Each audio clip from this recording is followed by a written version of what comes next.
ہی فرعون کو پتہ چل گیا کہ اس کی بیوی بھی اللہ تعالیٰ پر ایمان لے آئی ہے۔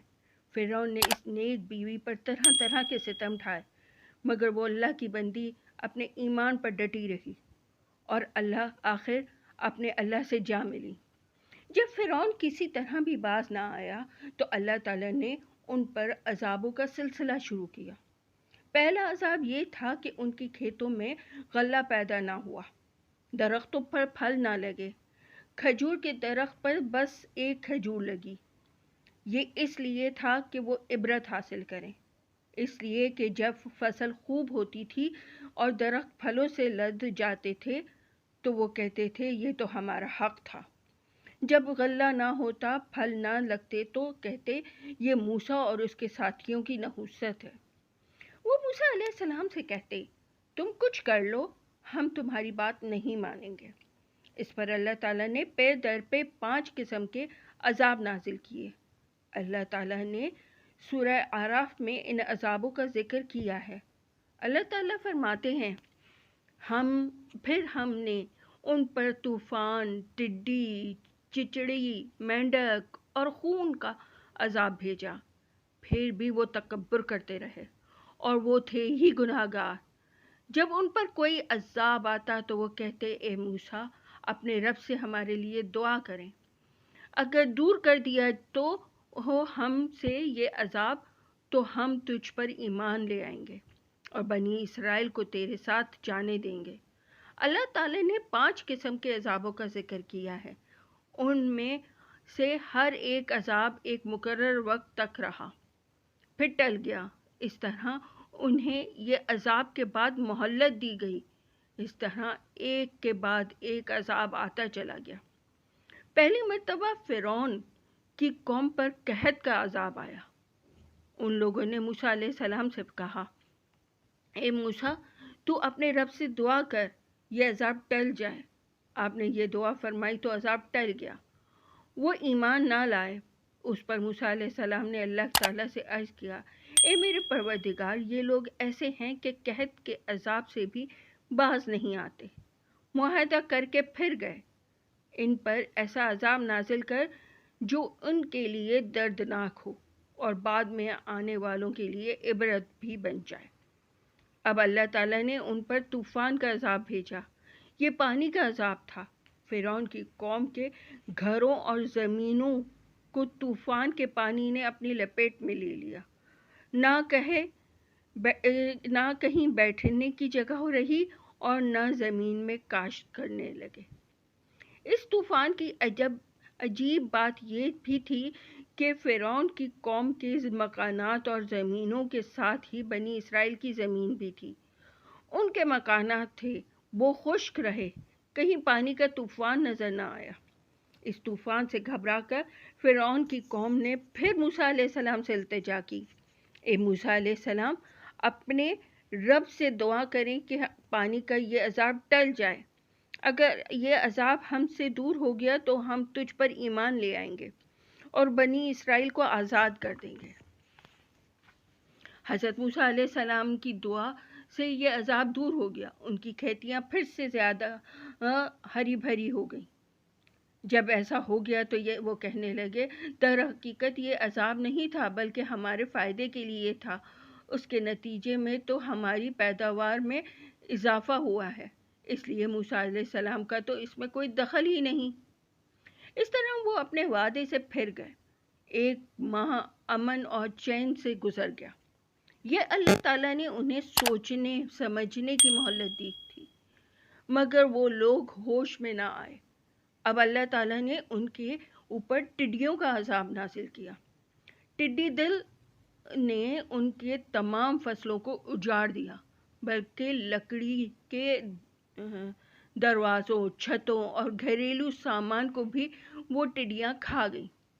اس عذاب کے وقت بھی حضرت موسیٰ علیہ السلام کا معجزہ ان کے سامنے تھا، یعنی سارا ٹڈی دل صرف قوم فرعون کے کھیتوں اور باغات اور گھروں پر آ پڑا۔ بنی اسرائیل کے کھیت اور باغات سب محفوظ رہے۔